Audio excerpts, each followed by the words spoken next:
Hello and welcome student.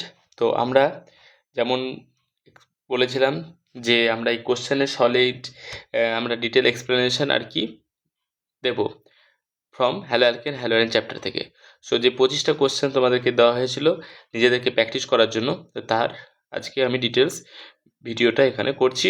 তো তোমরা এটা নিজেরা মিলিয়ে নেবে এবং যার যেখানে ডাউট আছে সেটা জিজ্ঞেস করবে, আর যদি কারো কোনো ডাউট থাকে তো কমেন্ট বক্সে কমেন্ট করবে, ঠিক আছে? তো দেখো প্রথম কোশ্চেন, ফার্স্ট কোশ্চেন কি আছে, what is b in ROH plus px5 rx b plus hx?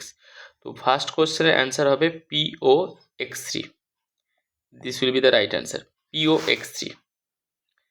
ঠিক আছে, POX3 কেন? কারণ এই রিয়াকশানটা বেসিক্যালি যে কোনো অ্যালকোহলের সাথে, আমি একটা এক্সাম্পল হিসেবে তোমাকে দেখাচ্ছি, দেখো ROH অ্যালকোহল নিলাম প্লাস PCl5 এটা নিলাম, সেখান থেকে যদি তুমি রিয়াকশান করো তাহলে দেখবে কি হবে, এখান থেকে RCl প্লাস এখান থেকে দেখো HCl, ঠিক না, HCl আর কি পড়ে থাকলো POCl3, কারণ এখানে একটা সেল এখানে একটা সেল চলে গেছে, তিনটে সেল পড়ে আছে, একটা উপর আছে, POCl3। So this will be the right answer, POX3, option C will be the right answer. Okay, move on to the next question. Question number 2, which catalyst is used in preparation of bromobenzene by bromination of benzene? তো এটা right answer কি হবে? Right answer will be option A, FeBr3। কেন? Bromination যখন করা হবে তো ব্রোমিনেশনে কি দেওয়া হয়, ব্রোমিন নেওয়া হয়, তো সেখানে ব্রোমিন ব্রোমিন বন্ড থাকে, তার সঙ্গে আমরা একটা লুইস অ্যাসিড FeBr3 দেওয়া হয়, লুইস অ্যাসিড এখানে LBr3ও হবে, কিন্তু বেসিক্যালি আমরা এখানে ক্যাটালিস্ট হিসাবে FeBr3 করব যখন ব্রোমিনেশন করা হয়। তার কারণ এটা যে লুইস অ্যাসিড হিসাবে কাজ করে, FeBr3 কি করে, একটা বিআরকে বিআর মাইনাস হিসাবে টেনে নেয়, তাহলে কি হবে, এখানে বিআর প্লাস তৈরি করবে, আর ওইদিকে হবে FeBr4 মাইনাস, কারণ এর যে ভ্যাকান্ট অরবিটাল আছে, এই ভ্যাকান্ট অরবিটালে কি করবে, এই লোন পেয়ারগুলো ডোনেট করে অ্যাকসেপ্ট করে নেবে। তো এইখানে যে এটা তৈরি হলো, এই যে তোমার এটা দেখতে পাচ্ছ, এটা কি আমরা কি বলি, ইলেকট্রোফাইল, ঠিক আছে, এটাকে আমরা বলি ইলেকট্রোফাইল। সো এই ইলেকট্রোফাইল তৈরি হচ্ছে তাহলে কোথায়, তারপরে এটা বেনজিনের সাথে হলো বা অন্য কারোর সাথে, ব্রোমোবেনজিন তৈরি করবে, বেনজিন দিয়ে রিয়াকশন করবে, তো এখান থেকে হয়ে যাবে bromobenzene. It is electrophilic substitution reaction, ESR বলা, ইলেকট্রোফিলিক সাবস্টিটিউশন রিয়াকশন। ওটা কীভাবে মেকানিজম হয় সেটা আমি পরে কোনো কোশ্চেন আবার বলছি। তো এটা রাইট অ্যান্সার কী হবে, রাইট অ্যান্সার হবে অপশন এ, ঠিক। চলো next question, question number 3। Question number 3তে যদি দেখো অবজার্ভ করে, যে by which name the reaction CH3Br AgF and CH3F plus AgBr is known. So যখনই কোনো ব্রোমিন বা ক্লোরিনকে যখন ফ্লোরাইড দিয়ে রিপ্লেস করা হয় তখনই সেটার নাম হয় সোয়ার্টজ রিয়াকশান বা সোয়ার্টজ রিয়াকশান। তো বেসিক্যালি কী হবে, এখানে CH3Br এর সাথে AgF দিয়ে রিয়াকশান করা আছে, AgB এর জায়গায় যদি HbF5 ইউজ করি, ইভেন Ag2F2 ইউজ করি, তাও আলটিমেটলি কী হবে, এই ব্রোমিনকে জায়গায় রিপ্লেস করে ফ্লোরিন চলে আসবে, তখন হয়ে যাবে এটা CH3F। তাহলে যখন ফ্লোরাইড দিয়ে রিপ্লেস হবে, তাই এখানে দেখো এখানে CH3F হয়েছে, ফ্লোরাইড দিয়ে রিপ্লেস হবে তখন সেটা হচ্ছে সোয়ার্টজ রিয়াকশান, আর যদি আয়োডাইড দিয়ে রিপ্লেস হয় কখনো ইন প্রেজেন্স অফ অ্যাসিটন, সেটা হচ্ছে ফিঙ্কেলস্টাইন রিয়াকশান, ঠিক আছে। তাহলে এটার রাইট অ্যান্সার হবে অপশন ডি। ওকে, চলো next question, question number 4। Question number 4-এ কী জানতে চেয়েছে, কোশ্চেন নাম্বার 4 হচ্ছে dihalide both halogen combine with adjacent carbon. Adjacent carbon মানে হচ্ছে এইটা একটা কার্বন, এটা একটা কার্বন, এই কার্বনেও হ্যালাইড আছে, আবার এই কার্বনেও হ্যালাইড আছে, ধরো এক্সের জায়গায় যদি ক্লোরিন নাও তো ক্লোরিন, ব্রোমিন নাও তো ব্রোমিন, এরকমকে বলা হয় ভিসিনাল। তাহলে এখানে বলেছে অ্যাডজেসেন্ট কার্বনে হ্যালাইড আছে, তাহলে এটা হবে option B, will be the right answer. যদি জেমিনাল বলা হতো তাহলে একই কার্বনে এখানেও হ্যালাইড এখানেও হ্যালাইড, এটাকে বলা হতো জেমিনাল, ঠিক। ওকে, চলো move on to the next question, question number 5। Give the reactivity of the alcohol with hello acid. অপশনগুলো দেখি আমরা কি আছে। আচ্ছা, হ্যালো অ্যাসিডের সাথে রিয়াকশনের অর্ডার কি হবে? তো হ্যালো অ্যাসিডের সাথে রিয়াকশনের অর্ডার যদি আমরা দেখি, আচ্ছা দেখো, হ্যালো অ্যাসিডের সাথে রিয়াকশনের অর্ডার, তাহলে অবভিয়াসলি তোমার এখানে 3 ডিগ্রি, এটা হবে option C is the right answer.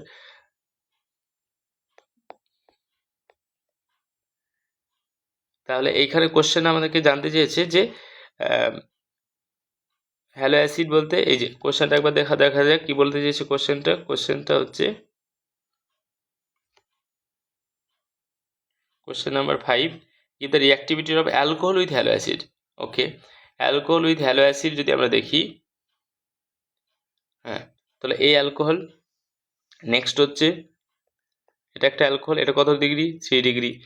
তারপরে যদি অ্যালকোহলকে আমরা দেখি, এখানে হাইড্রোজেন, এগুলো যে কোনো আর গ্রুপ, দুটো আর গ্রুপ, এখানে তিনটেই আর, এটা আর একটা হচ্ছে এরকম টাইপের কিছু একটা আছে, সরি এটা দুটোই হাইড্রোজেন হবে,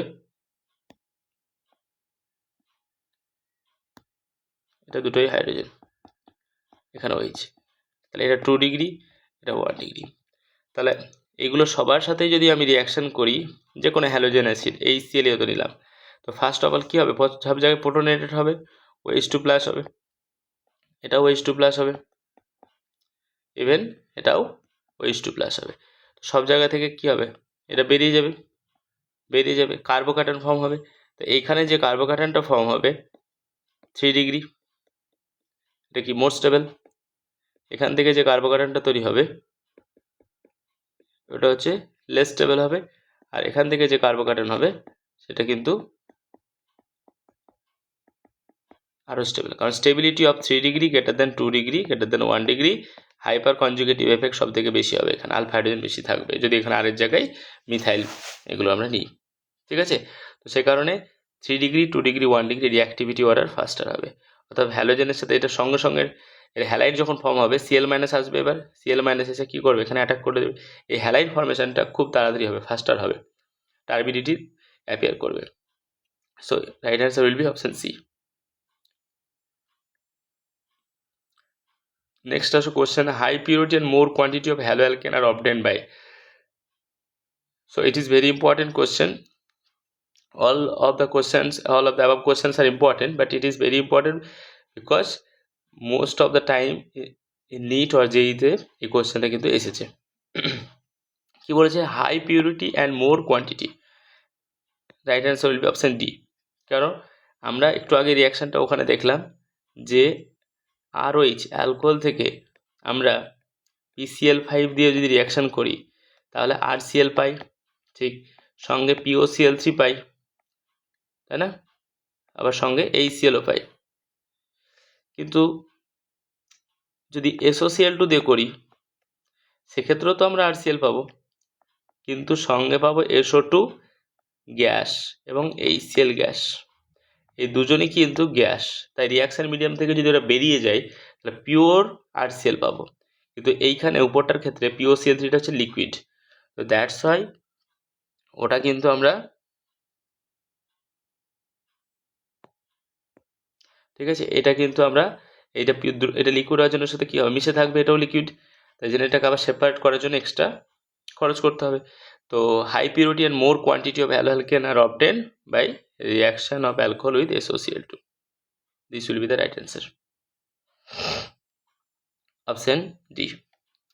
next movement of the question number 6, also দুটোই কোশ্চেন 6 হয়ে গেছে, মিস্টেক হয়ে গেছে এটা করার, ঠিক আছে। কোশ্চেনটা দেখি আমরা, question number 6, the boiling point of haloalkanes are higher than the corresponding alkanes. হ্যাঁ, তো অবভিয়াসলি কেন বেশি হবে? হ্যালো অ্যালকেনের ক্ষেত্রে কী হবে? হ্যালো অ্যালকেন মানে হচ্ছে CX বন্ড, তো সেখানে কী হবে? Delta plus delta minus polarity আছে, কিন্তু অ্যালকেনের ক্ষেত্রে কোনো পোলারিটি নেই, নন পোলার। সো এক্সট্রা যেটা আমরা দেখবো যে সেম মলিকুলার মাসের কম্পেয়ারেবল মলিকুলার মাসের ক্ষেত্রে CX bond is polar, so intermolecular forces increases. Option A will be the right answer. ঠিক, next question number 7, what will be the product of the following reaction. আচ্ছা, what will be the product of the following reaction? তো এই রিয়াকশনের ক্ষেত্রে আমরা যদি দেখি, this is actually কি reaction? Wurtz reaction. This is Wurtz reaction. তো উডস রিয়াকশনে আমরা জানি কি হয়, RX প্লাস 2Na প্লাস আর একটা হ্যালাইড নিলাম, সেম হ্যালাইড নিলাম। এখান থেকে ড্রাই ইথারে যখন রাখা হবে, ড্রাই ইথারে, তাহলে X2NX কি হবে? রিমুভ হয়ে যাবে, তাহলে জাস্ট ওটা জুড়ে যাবে, R bond R plus 2NX, তাই না? তাহলে ডবল নাম্বার অফ কার্বন কিন্তু ইনক্রিজ করবে। তো এক্ষেত্রে দেখেছি CH3 CH2 Br আছে, তাহলে এটা কি হবে? এটার প্রোডাক্ট হবে CH3 CH2 CH2 CH3, কারণ এটা CH3 CH2 আছে, তো এটা option C will be the right answer. ঠিক, ওকে। Next question number 8। আচ্ছা, এটা হচ্ছে উডস রিয়াকশন। সিমিলারলি যদি অ্যালকেনের জায়গায়, অ্যালকেন গ্রুপের জায়গায় যদি বেনজিন টাইপের কোনো গ্রুপ থাকে, মানে বলতে চাইছি সাপোজ এরকম আছে, benzene plus 2Na plus Br benzene, তো এক্ষেত্রেও কিন্তু 2Na Br বেরিয়ে যাবে, দিয়ে যে জুড়ে যদি যাই, তাহলে এটাকে আমরা কি নাম বলি কম্পাউন্ডটার? এটা হচ্ছে বাইফিনাইল। সো বাইফিনাইল মানে হচ্ছে যেটা হচ্ছে যে এটার নাম তখন হয়ে যাবে, এটাকে বলবো আমরা ফিটিক রিয়াকশন পার্টিকুলারলি। কিন্তু যদি একটা আর গ্রুপ আর একটা ফিনাইল গ্রুপ হয়ে যায়, তখন সেটাকে বলা হয় উডস-ফিটিক রিয়াকশন। ঠিক আছে, ওকে।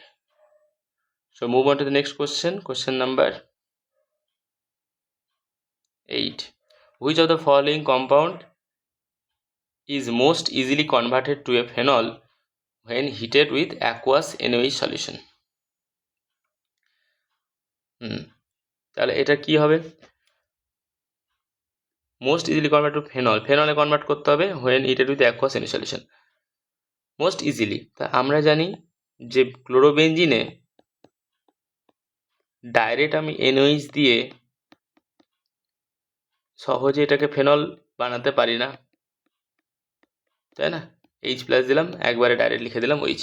কিন্তু এটা করতে গেলে করা যায়, বাট এটা ইজিলি হয় না। 350 degree Celsius temperature, 300 ATM pressure, এসব দিতে হবে। যে প্রসেসটার নাম হচ্ছে ডাউ প্রসেস, ভেরি ইম্পর্টেন্ট একটা রিয়াকশন। ওকে, নিটে অনেকবার এসেছে কোশ্চেন। সো এই ডাউ প্রসেসটাই যদি আমরা দেখি 350 থেকে 300 ATM প্রেশারে এতটা, তো এই ক্ষেত্রে আমাদের কি হবে? ট্রাপ হবে, তাহলে ইজিলি করতে পারবো না। কিন্তু এটাই যদি একটা করে NO2 গ্রুপ তুমি বাড়িয়ে দাও অর্থো পজিশনে, তাহলে কি হবে? সাপোজ এইখানে একটা তুমি Cl এর রেসপেক্টে অর্থো পজিশনে একটা NO2 গ্রুপ দিলে, তো তখন কি হবে? OH coming from this NOH, OH এসে প্রথমে কি করবে? এটাতে অ্যাড করবে, তারপর এই ডবল বন্ড ইলেকট্রনটা তাহলে এইখানে যাবে। সো ওখান থেকে গিয়ে তাহলে তৈরি করবে কি? এইখানে হচ্ছে Cl আর এইখানে হচ্ছে তোমার OH অ্যাড হলো, আর এখানে হচ্ছে NO2, O minus double bond O, এইখানে নেগেটিভ চার্জটা থাকলো। এখন এই নেগেটিভ চার্জটা স্টেবিলাইজড হবে উইথ দিস NO2 গ্রুপ, হতে পারবে, তাই না?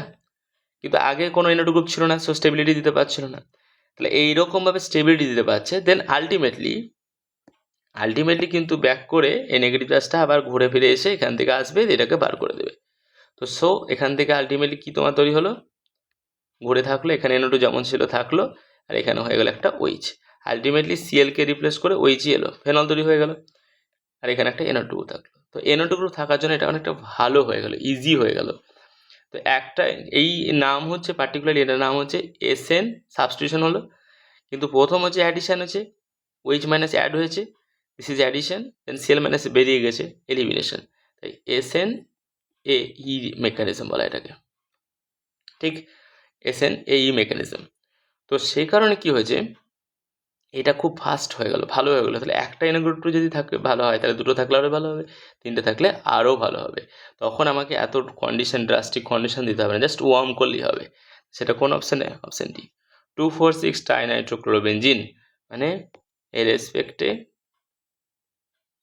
2 পজিশনে, এই যে NO2 এখানে, NO2 এখানে, তো তিনটে জায়গায় যখন থাকবে তখন এটা খুব ফাস্ট হবে। তো option D will be the right answer. ঠিক, ओके। क्वेश्चन नंबर 8, आइडेंटिफाई, फिर से 8 हो गया। Identify x from the reaction, তাহলে এটা কি হবে? এটা একটা electrophilic substitution reaction, ESR reaction, electrophilic substitution reaction. তো এই ক্ষেত্রেও কনসেন্ট্রেটেড সালফিউরিক অ্যাসিড যদি তুমি নাও, কনসেন্ট্রেটেড সালফিউরিক অ্যাসিড দিলে সালফোনেশন হয় অর্থ, এটা হচ্ছে অর্থ প্যারা ডাইরেক্টিং গ্রুপ, অর্থাৎ এর রেসপেক্টে অন্য গ্রুপ যদি আসে তো অর্থ আর প্যারা পজিশনে যাবে। আর কনসেন্ট্রেটেড সালফিউরিক অ্যাসিড থেকে যে ইলেকট্রোফাইলটা তৈরি হয় সেটা হচ্ছে SO3, এটা হচ্ছে ইলেকট্রোফাইল, ওটা রিঅ্যাকশন করে SO3 হয়, H হয়। আর এটা অর্থ প্যারা ডাইরেক্টিং কেন? কারণ আমরা যদি দেখি ক্লোরিনের যে লোন পেয়ার আছে তারা রেজোনেন্স যদি করে, নেগেটিভ চার্জ কোথায় এলো? রেজোনেন্স করলে কোথায় এলো?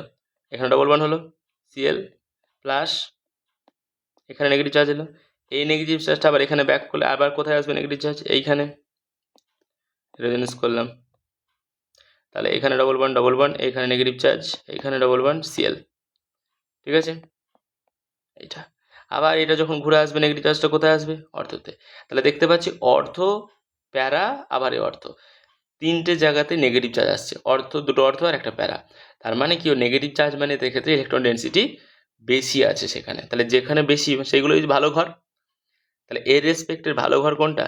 এইটা, এইটা ভালো ঘর মানে যাদের ডেন্সিটি বেশি আছে, ইলেকট্রন ডেন্সিটি। তাহলে যখন বাড়িতে কেউ গেস্ট আসবে, নতুন কোনো ইনকামিং গ্রুপ আসবে, যেমন হচ্ছে তোমার SO3 গ্রুপ আসছে, ইলেকট্রোফাইল, যার ইলেকট্রন দরকার, তাকে কোথায় জায়গা দেবে? সে আইদার অর্থতে জায়গা দেবে অথবা প্যারাতে যাবে। সেই জন্য এটা হচ্ছে অর্থ প্যারা ডাইরেক্টিং বলা হয়। ওকে, সো অর্থ প্রোডাক্ট প্যারা প্রোডাক্ট হয়েছে, এবং এক্ষেত্রে হচ্ছে এটা কনসেন্ট্রেটেড সালফিউরিক অ্যাসিড ইউজ করা হয়। ঠিক, ওকে।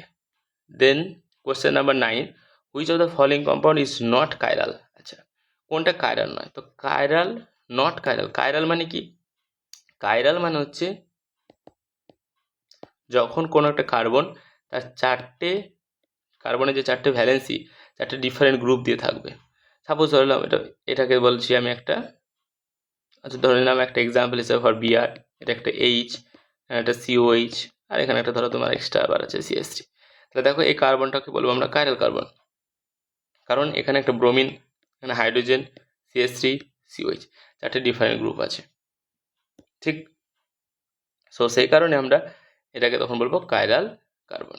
কিন্তু যদি যে কোনো দুটো গ্রুপ একই হয়ে যায়, তো হয়তো দুটো হাইড্রোজেন হয়ে গেল, তাহলে সেটা কিন্তু অ্যাকাইরাল। তো দেখো প্রথমে আছে 1-ক্লোরোপেন্টেন।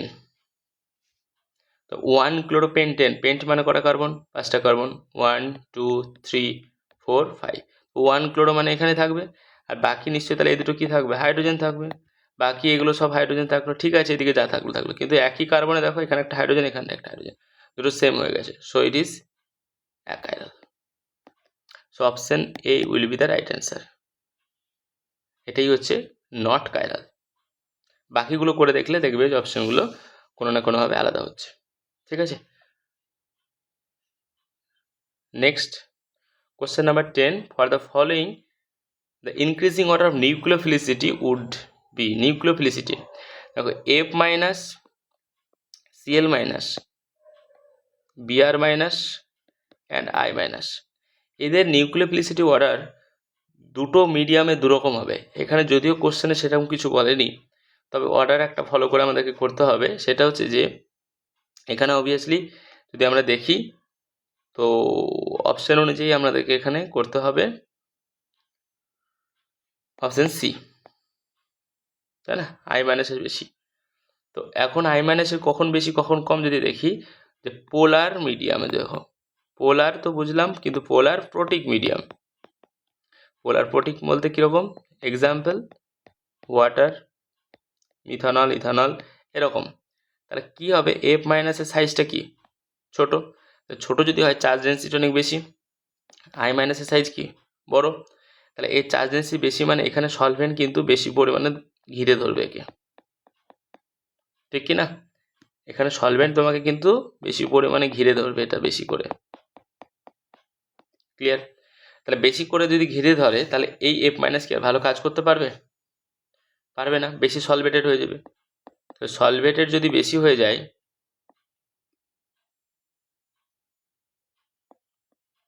সলভেটেড কি বেশি হয়ে যাবে, বেশি করে সলভেটেড হয়ে গেলে কিন্তু আর অ্যাটাক করতে পারবে না, তাহলে নিউক্লিওফিলিসিটি কম হবে, নিউক্লিওফিলিসিটি কম হবে। তা পোলার প্রোটিক মিডিয়ামে অর্ডার হচ্ছে, পোলার প্রোটিক মিডিয়ামে যদি দেখি তাহলে হচ্ছে F মাইনাসের থেকে বেশি Cl মাইনাস, তার থেকে বেশি Br মাইনাস এবং তার থেকে বেশি I মাইনাস। এখন প্রশ্ন হচ্ছে যদি পোলার অ্যাপ্রোটিক মিডিয়াম হয়, পোলার অ্যাপ্রোটিক, তো সেক্ষেত্রে কি হবে? সেক্ষেত্রেও কিন্তু ধরো পোলার অ্যাপ্রোটিক F মাইনাসের চার্জ ডেন্সিটি বেশি, তো তখন কিন্তু অর্ডারটা কীরকম হয় দেখো, অ্যাসিটন ধরো আছে পোলার অ্যাপ্রোটিক, একটা এক্সাম্পল হচ্ছে পোলার অ্যাপ্রোটিক অ্যাসিটন, এরকম আছে, এরকম আছে, চারিদিক থেকে অ্যাসিটন আসছে। এবার অ্যাসিটনের এগুলো কি delta minus, delta plus, delta minus, delta plus, তো এরা কি করছে, এটাও নেগেটিভ চার্জ আবার এরাও নেগেটিভ চার্জ, তো এগুলো কি রিপেল করছে। তার মানে বলতে পারো যে সলভেন্ট মলিকুল F মাইনাসকে তাড়া করছে, তো তাড়া খাওয়ার ভয়ে কি করবে F মাইনাস তখন ইজিলি অ্যাটাক করবে সেই কার্বনে যেখানে লিভিং গ্রুপ আছে, মানে নিউক্লিওফিলিসিটি হিসেবে, নিউক্লিওফাইল হিসেবে ভালোভাবে কাজ করবে। ঠিক আছে, কারণ F মাইনাসের সাথে কি হবে, রিপালশন হবে এই সলভেন্টের, তো সলভেন্ট এর সাথে রিপালশন হওয়ার জন্য, এই রিপালশন থেকে মুক্ত পাওয়ার জন্য F মাইনাস কি করবে, ইজিলি খুব তাড়াতাড়ি তখন কিন্তু রিয়াকশন করবে। ঠিক আছে, তো পোলার অ্যাপ্রোটিক মিডিয়ামে তখন কিন্তু অর্ডার হয়ে যাবে F minus, Cl minus, Br minus, I minus. তো এখানে অপশান তিনটে আছে, তো কোনো অপশানে কিন্তু এরকম নেই যে Cl minus, Br minus, I minus, Cl minus, Br minus, আচ্ছা option Cl minus, Br minus, I minus এটাও আছে, আবার I minus, Br minus, Cl minus এটাও আছে। For the following the increasing order of nucleophilicity, আচ্ছা increasing order of নিউক্লিওফিলিসিটি, হ্যাঁ, তো ওখানে অপশান বিটাও কারেক্ট হতে পারে, কারণ হচ্ছে এখানে কোনো মিডিয়াম উল্লেখ করেনি যে পোলার প্রোটিক নাকি পোলার অ্যাপ্রোটিক।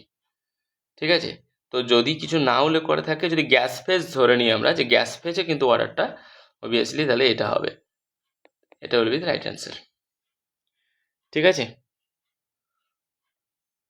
So question number 10 and next, আজ এই ভিডিওতে এটা, আমরা পরের পার্টে বাকি কোশ্চেনগুলো আলোচনা করব, বাকি আরও যে কোশ্চেনগুলো আছে সেই কোশ্চেন এক্সপ্লেনেশনগুলো আমরা ডিটেল পরের ভিডিওতে আলোচনা করব। ঠিক আছে, thank you for watching. If you like the video then please like, share with your friends and subscribe my channel. Thank you.